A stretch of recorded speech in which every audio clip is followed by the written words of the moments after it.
Guys, we are in a simulation and I just got proof. And I don't usually do videos like this, but I literally just got proof. I can't even talk. This just happened right now and I'm gonna show you proof. My heart is beating a million miles a minute. Okay, so I just finished breakfast, right? Mind you, I'm sitting here by myself and I fell back to sleep after I woke up to go to my morning workout, right? And as I'm eating breakfast, I'm thinking to myself, dude, why was I so exhausted? I went to bed at a decent time for me not to be that exhausted. Why did I fall back asleep? So, it's late morning now. Like, I wanted to get up, and be up by 5:30, 6 o'clock. Then it dawned on me, oh, that's right. We just added a medication to my regimen to help with anxiety. That it's like a bedtime thing. It's a very low dose. And I remember that I took it around 9 p.m., around 9, 10 p.m. And I thought to myself, that might be what it is, right? That I'm taking it too late. So it's like, it's making me groggy or it's making me tired, even though it's not. Anyways, that's the point. So I go, let me put a reminder for earlier in the evening to take it, okay? Guys, I'm going to show you proof of this. So I'm sitting here eating breakfast, watching videos, right?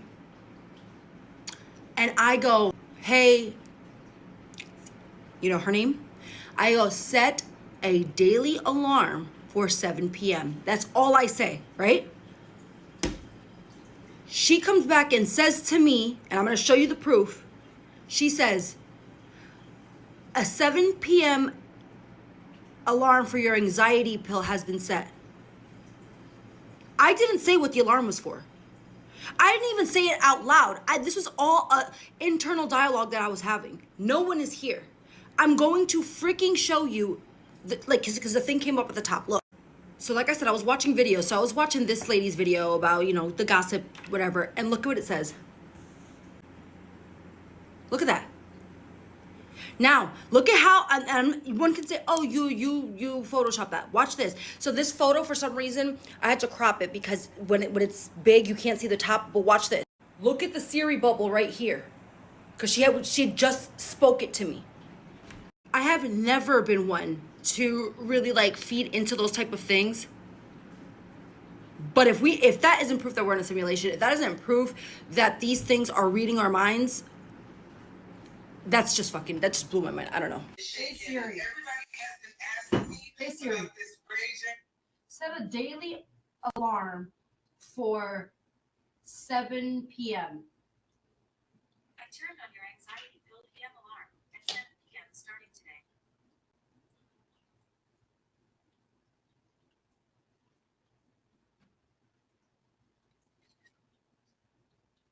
Stomach Girl, Tronics, Red Rum Beef. I got it all, y'all. I don't let you red and white. Welcome back to my channel. Today's topic is one that will seriously mess with your mind. Those moments that make you question reality itself. Now, you've probably heard people talk about situations where something just doesn't add up, like reality paused, repeated, or straight up broke for a second. Some people call it coincidence, others believe it's something deeper, like we're living in a simulation, and sometimes it glitches. Think about it. How many times have you had deja vu so strong it felt like you already lived that exact moment before? Or those weird situations where time feels off, like everything slows down or speeds up for no reason. It sounds crazy until it happens to you. Let's watch the stories. Imagine being at work and seeing something so crazy happen on the security camera, so crazy to the point that you still can't wrap your head around what happened. Well, that's exactly what happened to this Reddit user, so let's go down the rabbit hole and talk about it. Now this is a story. So there's a night security guard who posted on Reddit after something happened during his shift. He said that 3 a.m., one of the alarms went off in the empty hallway, so he did what he normally does. He pulled up the footage to see what was going on. At first, everything looked normal. Empty hallway, no movement. And then suddenly, someone walks into the frame. He leans closer because this person looks familiar. It's the same walk, same uniform, same face. It's literally him walking down the hallway. But the problem is, he's sitting in the security office watching it happen at the same time. He said his first thought was, it's gotta be old footage, so he pulls it up and checks the timestamp, And it says that it's live. The version of him on camera keeps walking slow, calm, steady, like it knows exactly where it's going. Then it stops right in the middle of the hallway, slowly turns directly towards the camera, like it knows it's being watched, like it knows he's watching. And then it raises its hand and waves. He said he froze because he couldn't even process what he was looking at, and then the screen glitches just for a second. And when it comes back, the hallway is empty again, like nobody's there, like it never happened. So the next morning, he reports what happened the night before. But HR told him something that made it worse. They said, there's no footage of anything happening around that time. Actually, there's no footage at all from that hour. He ended his post with, I don't check that hallway no more. But if you saw yourself on camera like that, would you go inspect it, or would you just let whatever it was do what it did?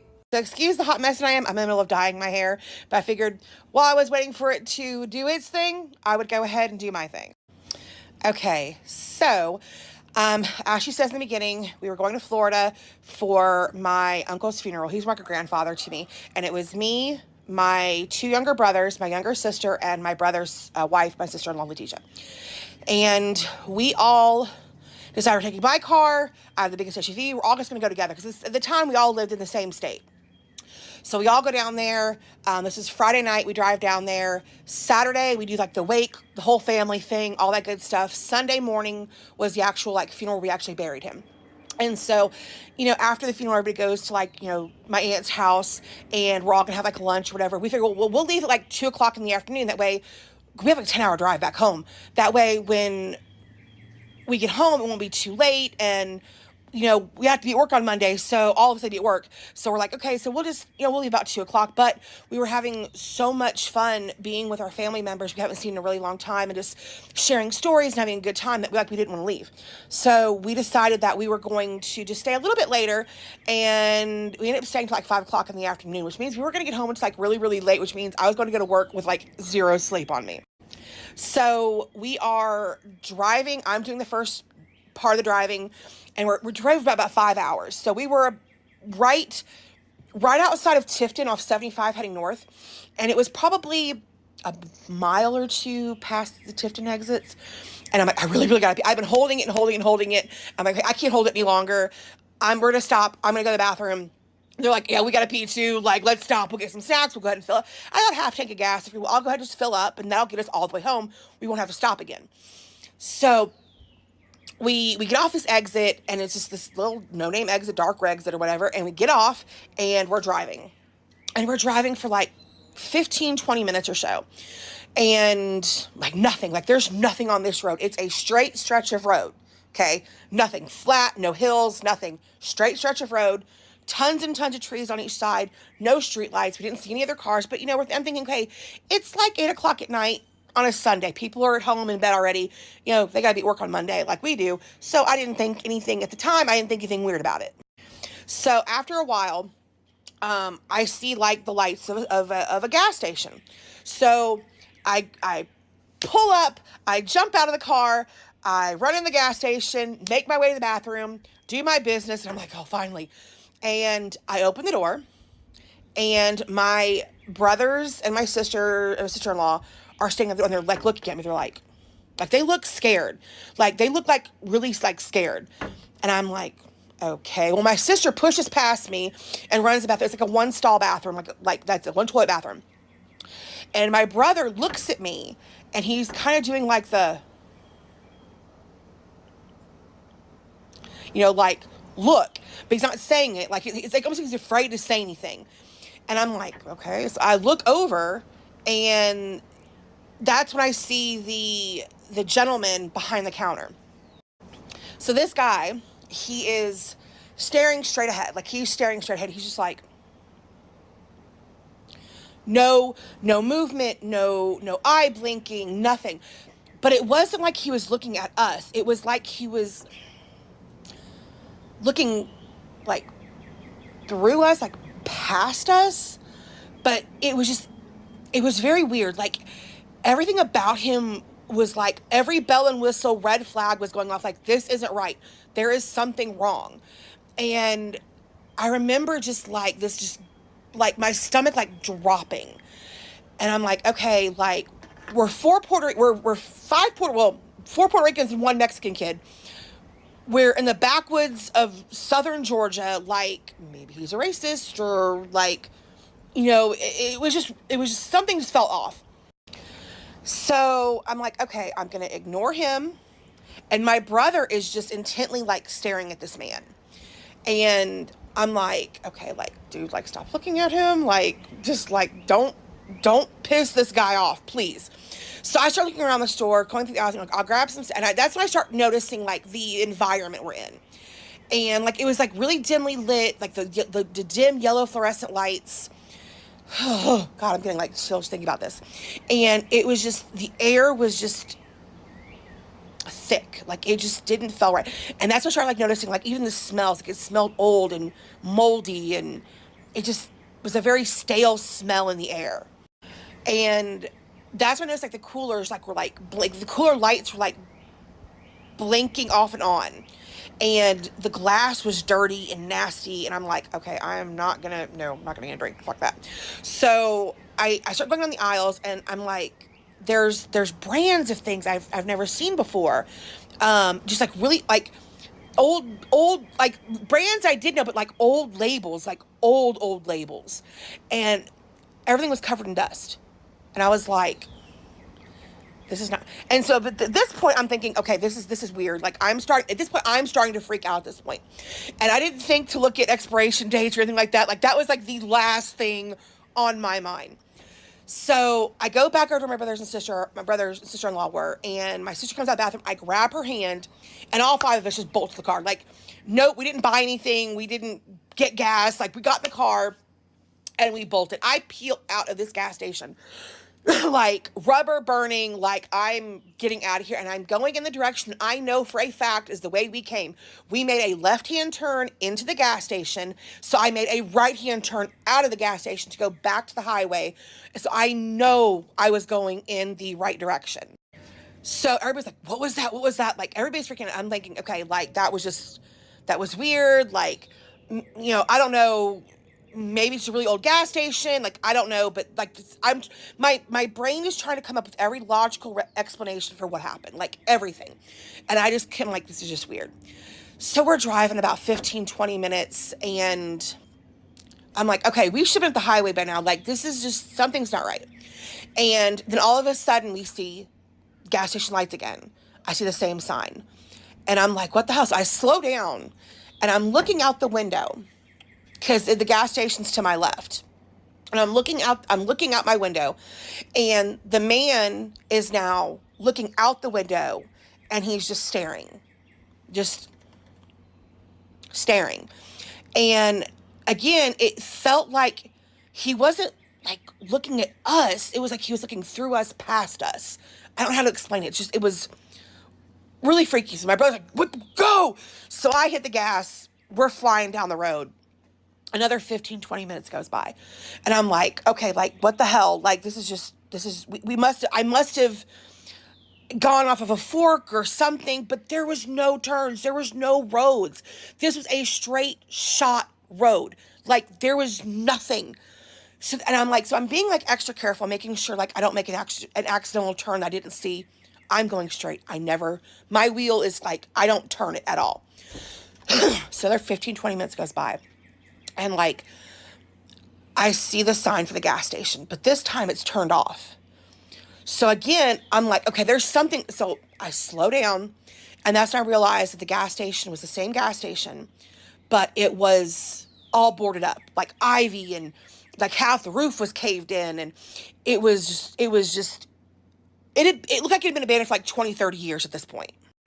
And I remember thinking, like, at this point, I'm confused, I'm scared, I'm freaking out, zero cell phone service, no GPS on the phones back then, so we didn't have that. So I'm like, okay, like, this is just wrong on so many levels. So my brother starts freaking out. I hit the gas again, and within 3 to 5 minutes, we're back at the highway. I have no idea what happened. And My brother, who lives in Texas now, actually came to visit me a couple of days ago, and we were actually just talking about this. We talk about this frequently, and none of us know what happened. We were all scared out of our minds, and to this day, I still have not been able to find that gas station. I've looked for it, still can't find it, can't find the exit. No clue what happened. All I know is I was very, very scared. Okay, I have to talk fast because I have to fit this all into one video, and this is going to be weird. It's been 37 years in the making, and I need to know what it means, okay? For 37 years, there has been a person who has existed on the periphery of my life. I don't know if he's a non-playable character. I don't know what he is, but this is the story of me and this boy. We'll call him Steve. I start preschool when I'm 3 years old. I go to preschool. There's this boy in my class named Steve. We go to preschool together.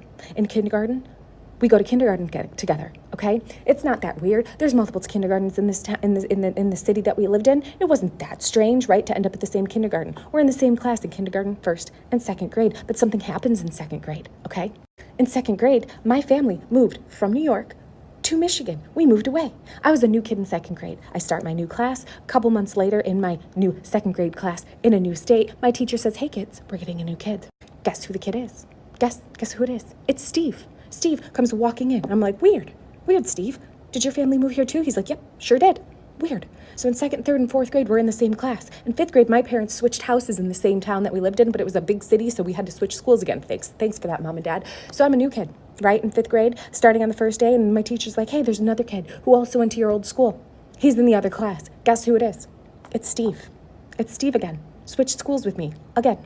In seventh grade, after we had been to the same middle school together as well, we moved back to New York, to a different town than we originally lived in, okay? And I start there, and we moved in the middle of the year. Again, thanks, Mom and Dad. And so it's like November, I moved there. In May of that year, our teacher's like, hey, we have a new kid shadowing. He's also from Michigan, where you just came from. Guess who it is? It's freaking Steve. It's Steve again. His family also moved back to New York, to the same weird random town that we lived in. Okay, now's where the weird coincidences come. We go off to college. In 2004, I'm studying abroad my junior year in Madrid.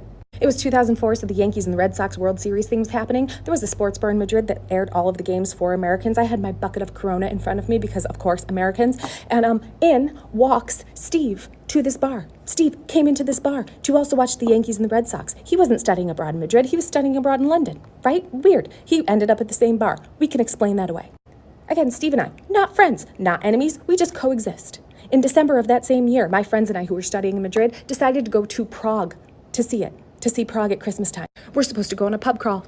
We missed that pub crawl. We decide to go on our own pub crawl. We end up in a random Irish pub in the middle of Prague. Who's there? Who's there sitting at a table? Steve. Steve's sitting at a table. He also went to Prague at Christmas time, and we happen to be at the same bar at the same time. Now, this morning, I'm in the copy room at work. I have a coworker who's talking about her fiance. I'm not friends with this girl. I barely know this girl. She mentions, oh, my fiance's Steve.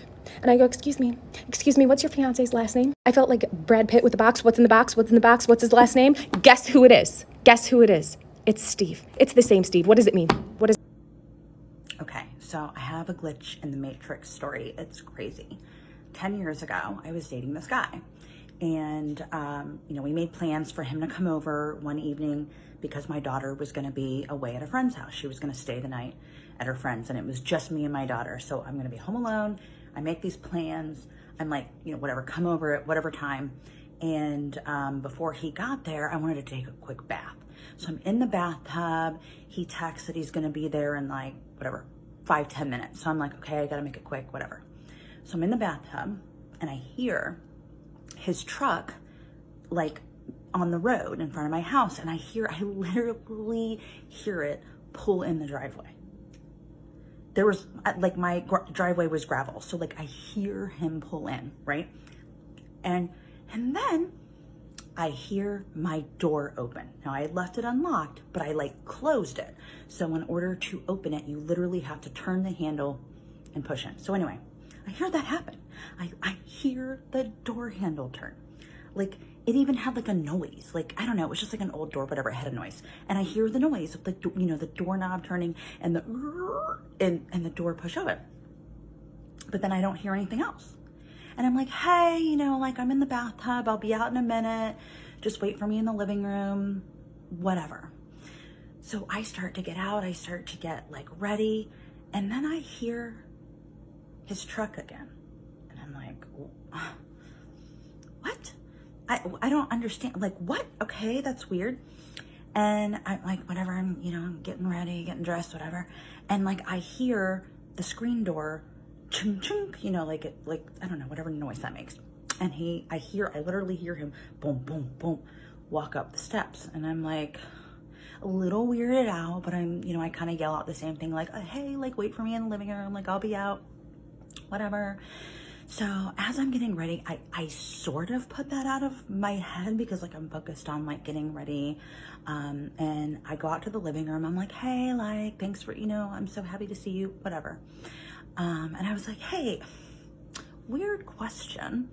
When you got here, was the door closed? Like the, you know, actual door, not the screen door. I'm like, was the actual back door closed? He was like, no, it was open. I just had to open the screen door. And my eyes went wide and I had this wave of terror come over me. And I was like, somebody is in the house. We gotta go check. I'll take the downstairs. You check up here, whatever. So I run down the basement steps and I'm checking in all the nooks and crannies. I don't see anybody. I hear him upstairs walking around, you know, checking rooms, whatever. So I come padding back up the basement steps and I see him in the hallway and I'm gonna try to like reenact what he looked like. He was like this, like just like freaking out, like he looked white, like he couldn't talk. And I'm like, what did you find? Like, what's going on? And he's like, I where were you? And I was like, I was in the basement. He was like, the whole time you were in the basement, you just came up. I'm like, yes, what is going on?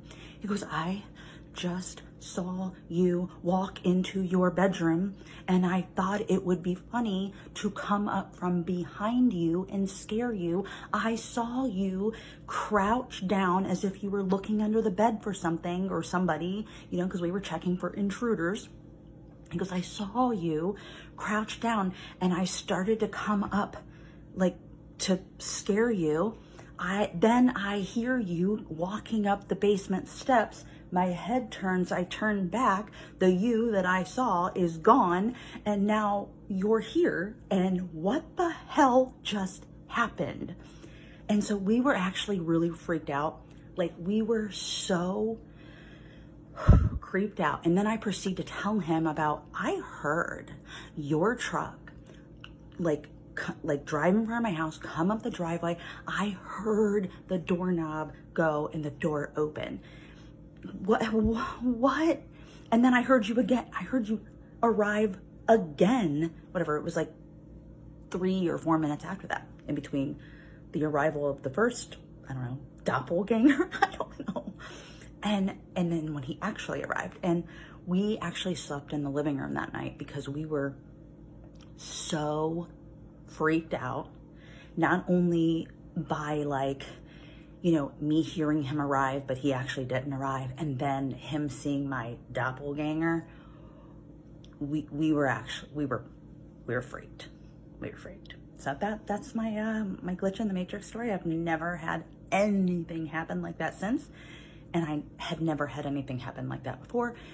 It was just weird. Tell me if this was a glitch in the Matrix or if me and my mother-in-law are just crazy. To go get our nails done, and right next to the nail salon is like a little grocery store type thing.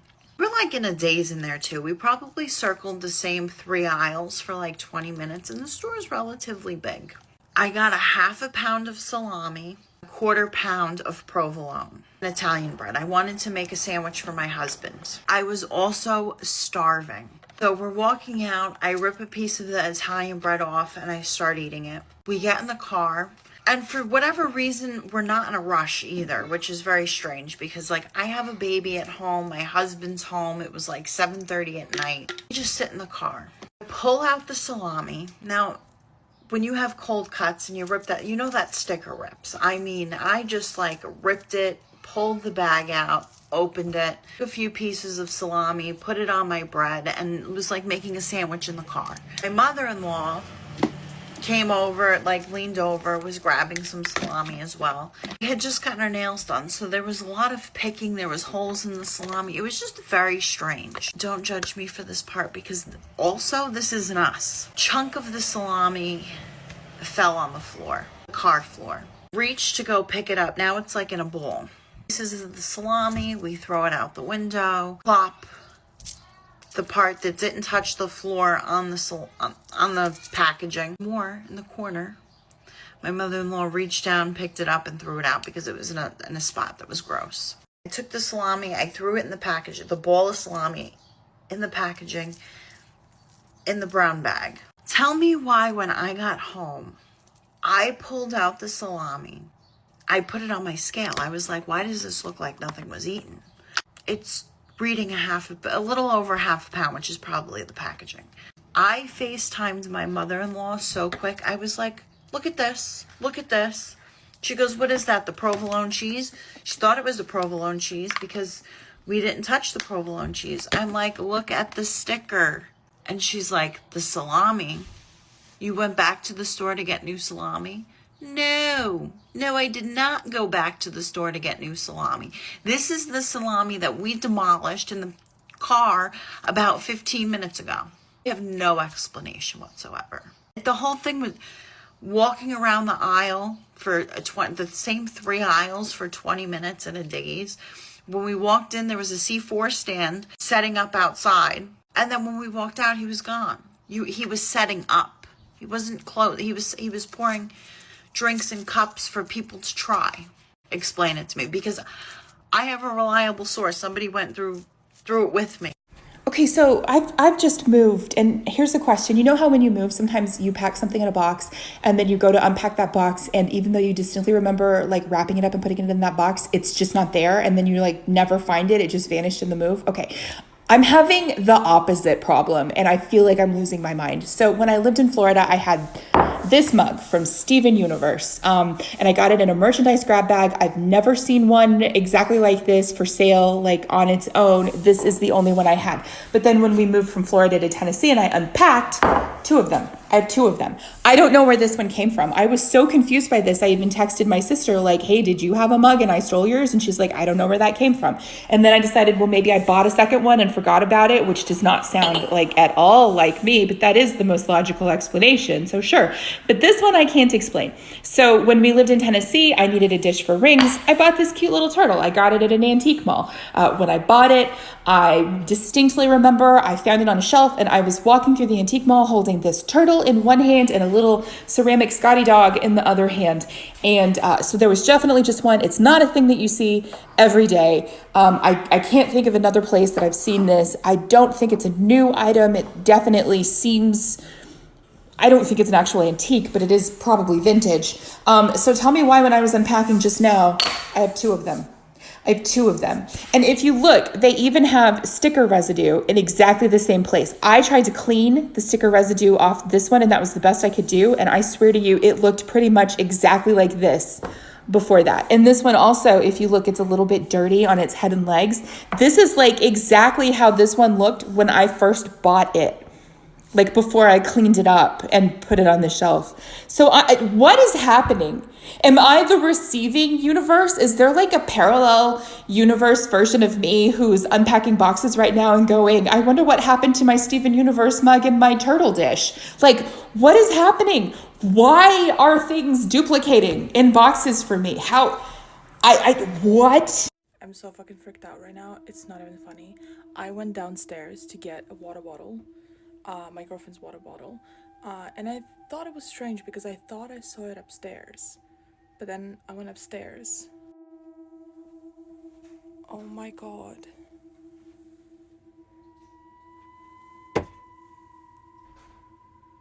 Oh my fucking god. That is absolutely fucking terrifying, and I need explanations. I'm at work right now, but I just had my first glitch in the Matrix experience, question mark. You know, all those stories where people are like, I broke a cup, but I found the exact same cup in my cabinet later, or I'm wearing a necklace that I hadn't bought until a few months later, stuff like that. So my hair was super frizzy today, and so I put it up in this clip, right? white marble clip, I think from like Dollar Tree.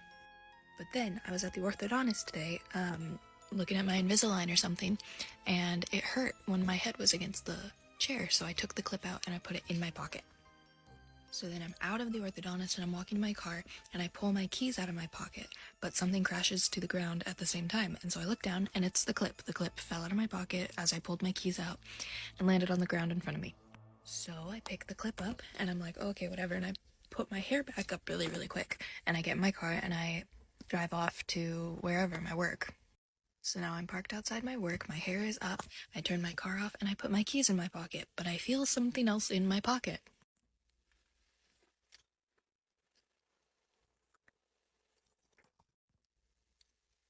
Clip was in my pocket, but it was in my hair at the same time, and I only have one of them. I'm sure someone that works at Dollar Tree is gonna tell me they like came in a 2-pack or something, so I definitely had to.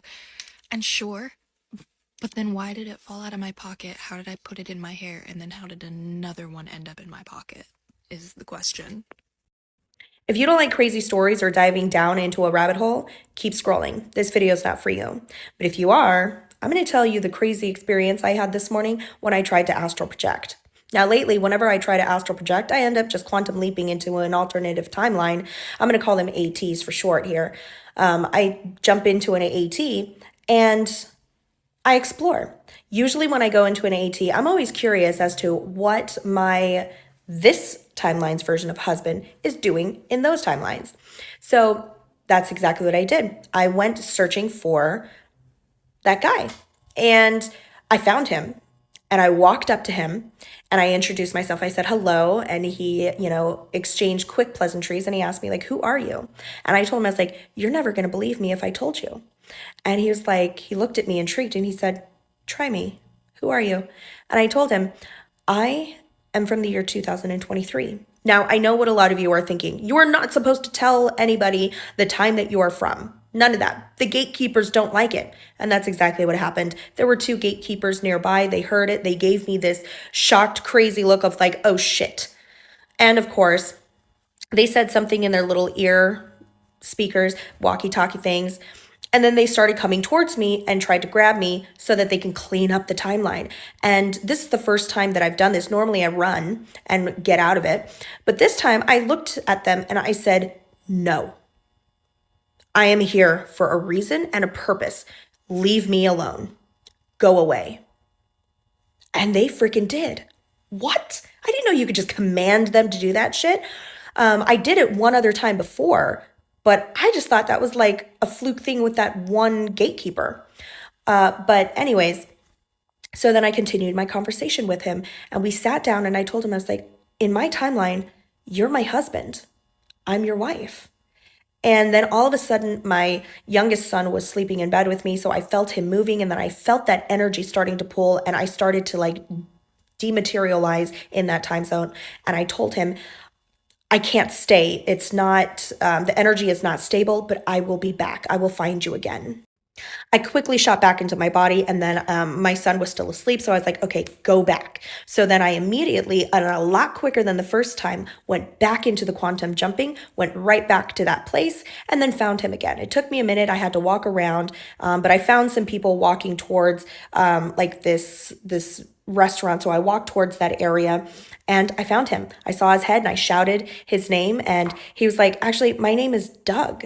And I was like, your name is totally different than what it is in my timeline, but it was really fascinating. He gave me a hug when I saw him again, and I meant to ask him how much time had lapsed since the last time I had been there, but time ran out, just like now. The story says that this happened over 40 years ago, and at the time, he was living with his father, who was a single dad. He also mentioned that his grandma lived about 3 miles down the road. He says that he would stay with his grandma a lot overnight. So on one occasion, he had slept over at grandma's, woke up the next morning, and she had fixed them some breakfast. He said, so far, nothing out of the ordinary. And then he went back into the bedroom to grab his Game Boy. He was about 7 or 8 at the time. So anyway, he goes in to grab the Game Boy, and the next thing he knows, he's waking up in his own bedroom at his dad's house. So he's kind of distraught because he could have sworn he was at his grandmother's house. And he said if it was a dream, it was way too real. He said, still to this day,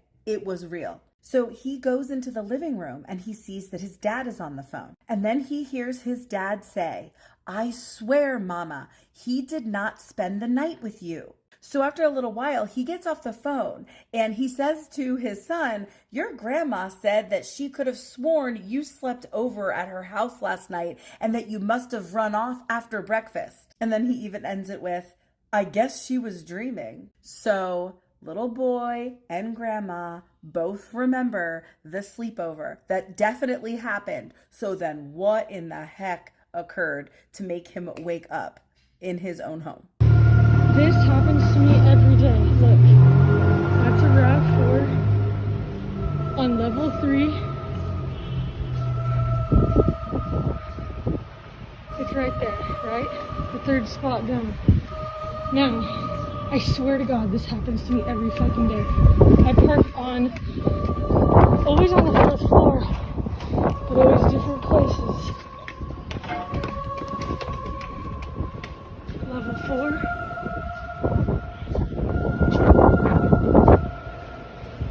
My fucking RAV4. Dude, this happens to me every day. Every day. Look how many spaces there are in here.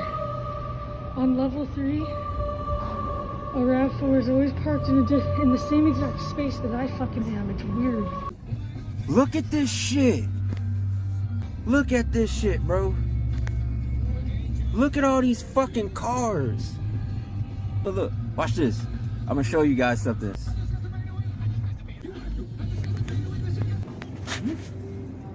Look, nobody in here, bro. Look, there's not even a line. There's nobody in the aisles, bro. Look at this shit. How do you explain all fucking 50 cars out there, bro? And the store is empty. What the fuck? What the fuck? This shit is crazy. So everyone keeps talking about glitches in the Matrix. So we only have lids like this where this is the top that goes on. So it's spill proof, right? Excuse my cat, he just needs attention. So we only have one of these, which is this twist on lid, which has this specific, it latches in between, right? So we have the regular one, which just slides. And again, we only have one of these cups. I change the dishwasher out several times a week. How have we ended up with two of these? I'm sorry, he's in the way. How have we ended up with two of these? It's literally not possible because we only have one of them, right? The rest are the slide spill protectors. How do we have two of these? Like, it's genuinely not possible. It was sitting in here. So I put them in these slots every single time, right? So if you're changing your dishwasher or taking out the clean dishes several times a week, how is it possible that this magically just appeared? Especially since when I loaded it, there was only one of these, just one of them. And these two parts, they go together. I'm sorry. He's rubbing all over me. See, they go together. They're magnetic. Clearly, there's no other piece like this, not the bottom part. And again, we only have one of these cups. Only one of them. Only one of these lids. There's no other second lid. There's no other second cup. How is that possible? Okay, tell me how this makes sense, right? Okay, I just broke this nail. And this one matches the broken nail. So what the fuck is that? Like...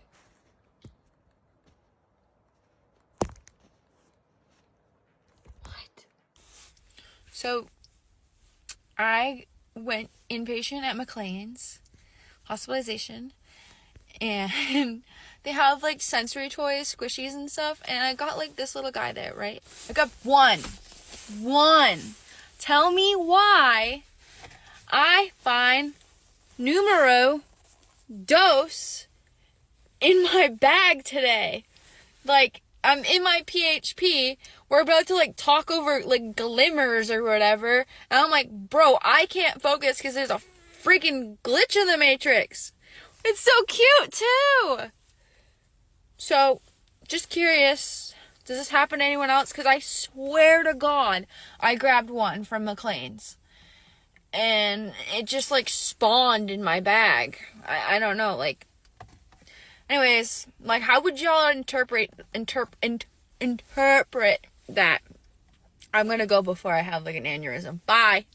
I woke up out of my sleep to say this, and it's about to get weird. Okay, so I saw a TikTok earlier where a girl was just like, God can change things for you in an instant. Don't ever underestimate his like ability to shift things for you. And some little whisper in my head was just like, actually, how it goes is your realities are running simultaneously at the exact same time. So you know how when people are like, hey, I want to shift to my highest reality, we'll call it God, universe, whatever you want to call it. All of these realities, all of these higher versions of yourself are simultaneously running at the exact same time. So once you make up your mind to shift, you just swish instantly into the reality that's already living the way that you desire to live. So when people are like, oh, God will do it in a second. No, babe, it's already done. Sorry, I'm being crazy, but like, it's already done. You just have to shift to the timeline where it's actually happening and unfolding like in your reality, right? So when people are just like, I'm just waiting for the shift, I'm waiting for the shift. No, baby, you're actually already there. You just need to shift your mindset, shift your habits to align with the version of yourself that is living that life already. And I know y'all gonna be mad, and I know it's not gonna make sense to some of y'all, but somebody's gonna get that because you don't even need a second. It's right now. You're living it right now. Okay, I'm going to sleep. Love you, bye. So I had a literal We're in the Matrix dream about 2 months ago. I'm a lucid dreamer. I literally always wake up in my dreams. I have been lucid dreaming since I was a kid. And after having this dream, I have not had a lucid dream in almost 2 months. So I've just decided that I'm going to talk about it because I have no idea what to make of it. You can go watch my like dreams playlist on here if you want, but essentially I have lucid dreams all the time. I wake up at like the smallest mention of something that is not based in reality. This is frequent for me. It has been happening since I was a little kid. It leads to some very cool dreams, some very interesting stuff, but this one was actually scary. So essentially I had a dream. It was just like all the other dreams. Like I was in my bedroom, you know, I'm playing the piano. I think I'm 17. I'm at my parents' house. It starts out, you know, like I'm doing something kind of mundane and usual. And then I have this strong feeling like if I look out of my bedroom window, it's not going to be, you know, the view of the forest that was my parents' backyard. So I look out the window, sure enough, you know, there's dream characters everywhere. There's streets. It's like a whole circus outside. And I'm like, oh, okay, I'm dreaming. But I didn't want to say that out loud. And I was alone in my bedroom. So I was like, okay, so there's no dream characters here to kind of like take me away. No dream police. So I sit down and I'm like, I'm just going to play the piano. I'm just going to sing. I'm just going to try to be creative in this space. Hopefully I don't wake up and that'll be fine. I'll just be kind of lucid here. So I'm playing the piano and my fingers start doing that dream thing where you're like kind of getting sucked into stuff. The piano's kind of being weird. And so I get a little bit freaked out and I go like, I'm dreaming, like stop, like whatever. So immediately when I'm like, I'm dreaming, cut. Immediately the piano stops being weird, like the room stops being weird. I kind of like look over to the door. There's a woman standing there with a clipboard. So then I'm in this room. This girl's there. She's got like a little pixie cut. She's like, oh, you gotta go. Like she got the clipboard. I'm like, okay, I know I gotta go. But I'm like, can you just like answer some questions for me? So she comes over, I'm sitting on my bed. And as I'm asking her these questions about like why I have to leave and why I keep waking up in my dreams, I'm kind of looking around and all of a sudden like the walls start to be weird. If you've ever seen Community and you know what the Dreamatorium is, it kind of starts like glitching. Like it's like, am I in some sort of like weird white room that has like lines and it's almost like a projected virtual reality? Like that's what it looked like. So as this like dream woman's talking to me, suddenly everything turns into this very like it's a virtual reality space and it's almost like the VR dies and this other woman is standing there and she's like she gets real weird. She's like, oh my god, no, like I have to fix this. What? She's like, you were supposed to wake up. And I was like, what do you mean? She's like, you're just like not supposed to be able to access this space while you're in a dream. Like you should not be here. And I don't know how you got here. And like, we are going to be in a lot of trouble. And I was like, what do you mean by we? So essentially she takes me out of this room and we are on some sort of like a spacecraft and she takes me over to this screen. It's It's like in the wall, and it's showing like past dreams that I've had from like this camera perspective, and I'm seeing them, and I remember that I've had these dreams. I'm like, how do you have access to this? She's like, I actually have this whole file on you. Like, we've been watching you, and like essentially, you know, like we know that you can lucid dream, like, but you're not supposed to be able to leave the dream and come into like what is here reality. And I'm on literally, it's like a spacecraft, but it was very weird. And essentially she keeps showing me like the moments in dreams when I become awake. And she's like, humans aren't supposed to be able to do that. And we don't know why you can do that. But like, this is you waking up in all your dreams. And there is like this shift in the dream. And I can see it from like a third person point of view instead of my experience. But it's all dreams that I remember having in the past. And I'm like, I just want to explore, so I don't know what you're talking about. She's just like, no, it goes beyond that. Like, you shouldn't be able to do this. She brings out this folder, and it's numbered. Like, I have a number, like a case number. And she's just like, yeah, your number, whatever. And like, we've been watching you for a while because like, you can do this and nobody else can. And like, we just want to know why. But like, essentially, we're going to have to stop it from happening. So I'm not gonna lie, at this point, I start getting really freaked out because I'm lucid. I'm physically like in a body. I'm there. Everything feels very, very real, and I'm like fully aware of who I am. I know that I'm like back asleep on Earth. I'm in a dream. Like, I know everything, but I also have all these memories of like all of my dreams as well. And so she takes me into this room, and it's like a waiting room, and there's all these people who are dreaming, and they're like catatonic, and they all have these handlers, but like literally they're catatonic. Like, I'm trying to like look at them, get their attention. Like, nobody is responding. They're all asleep, and something's like wrong with them or wrong with their dreams, and they're waiting to be kind of like processed. And they're in this room. So then these like military people come up to me. They're not like United States military. It literally, like, I don't know how to explain it. They seemed human to me, but it felt like futuristic or alien or something. Like, I don't quite know. It was like this group of people. And they come and they like escort me to a bridge of some sort. Like, not a full bridge, like the bridge of a ship. And this is where it gets really weird, but they start asking me about like vaccines or like shots or something. Like, they're asking me about that. And I'm like, yeah, like, I've got all the shots on Earth that I'm supposed to get. And they were just like, no, like, something's wrong with your DNA. Like, you're not supposed to be able to wake up here. Like, we're going to have to give you this injection, and then you'll never be able to lucid dream again. And I was like, excuse me, what? And this handler woman's like, apologized. She's like, I'm really sorry that we have to do this, but like, we have to do it. You can't be here.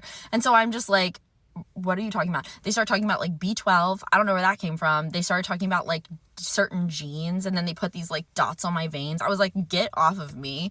But I like can't wake up. I'm lucid, but I can't wake up myself at all.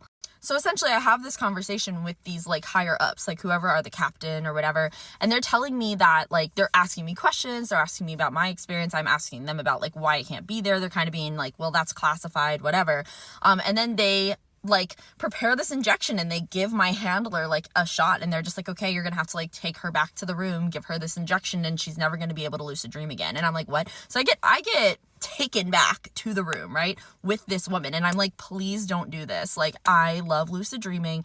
I don't want to not be able to lucid dream. And I kind of asked her, I was like, what is the problem? She's like, she said something about like, I'm able to see beyond, and I shouldn't be able to like push through the layers of that reality, but I can, and it's dangerous. So I was like, please don't do this. So then she goes and she leans in, and she like doesn't give me the shot. She like squirts it out. She's just like, I'm actually a huge fan. Like, I've watched your videos. Like, I've been following you, and I've asked to be assigned to this case because I have been watching you essentially like your whole life. And I think this is like really amazing that you can do this. She's just sort of like, I'm going to help you out. And so essentially she told me to just try to like pull my consciousness back, try to be like as unconscious catatonic as I can be.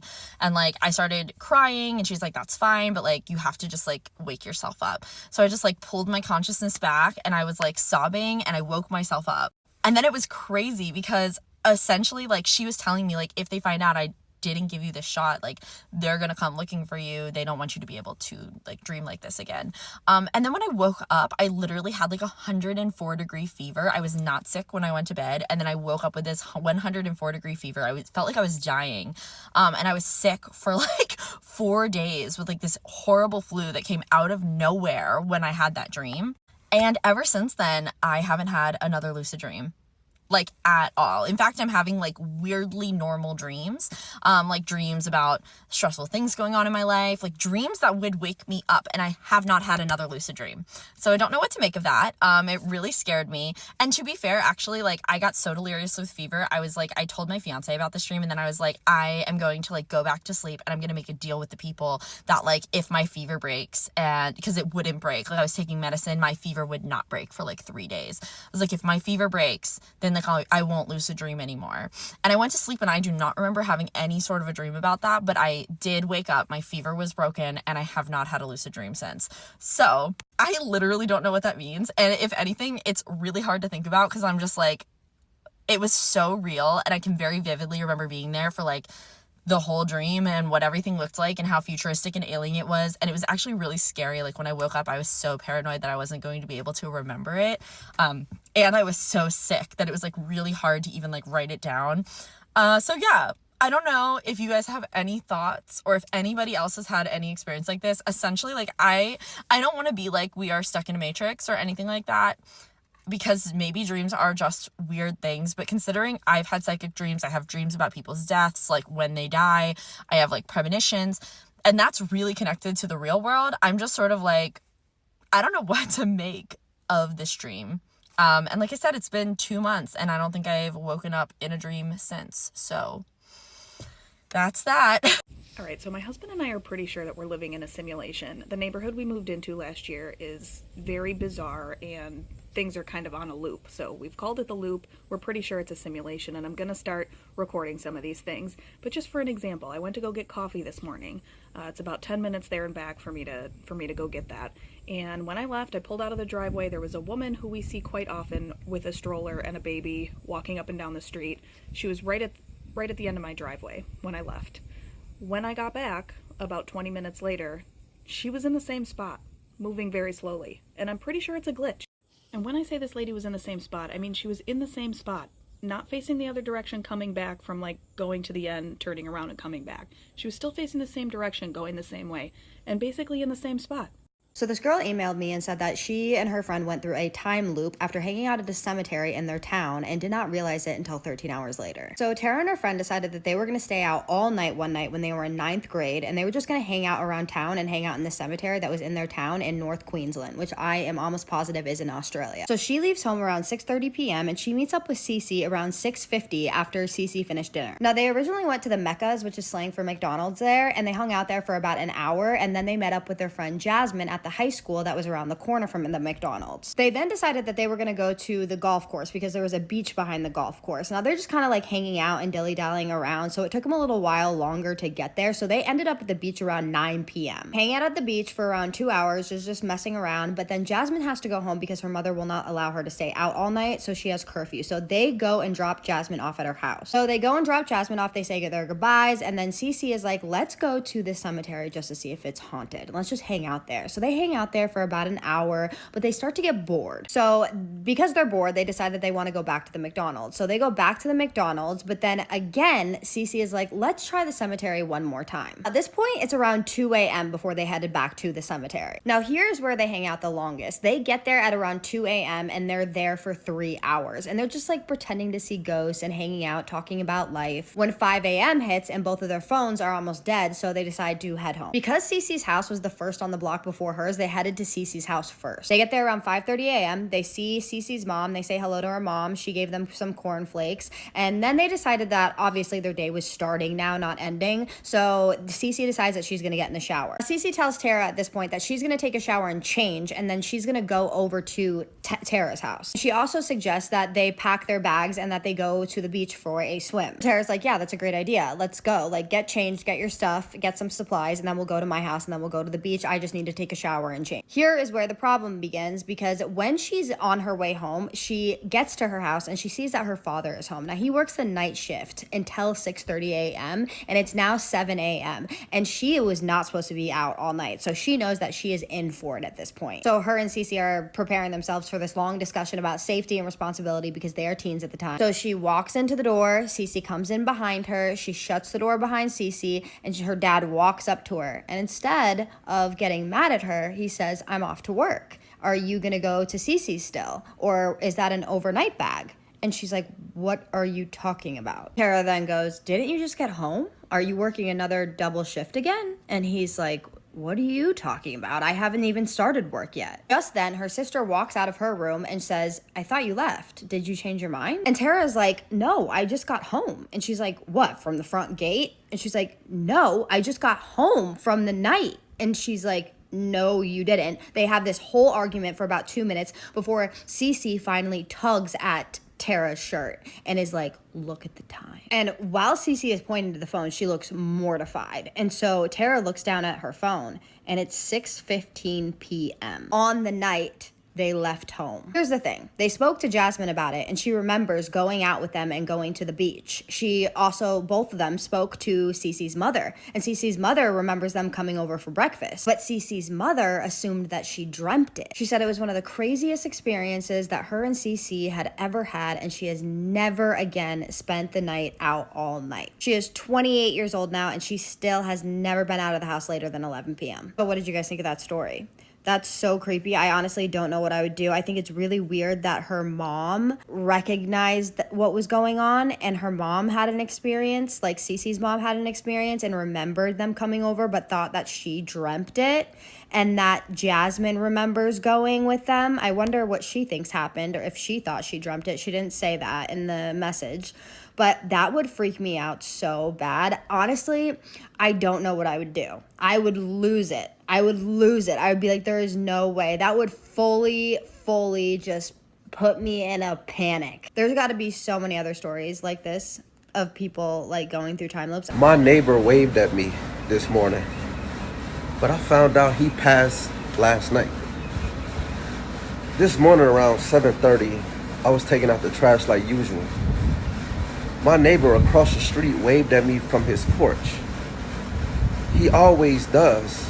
Same gray hoodie, same slow wave. I waved back, didn't think anything of it. About an hour later, I saw flashing lights out front, 2 sheriff units. Then a coroner van pulled up. I walked over and asked what happened.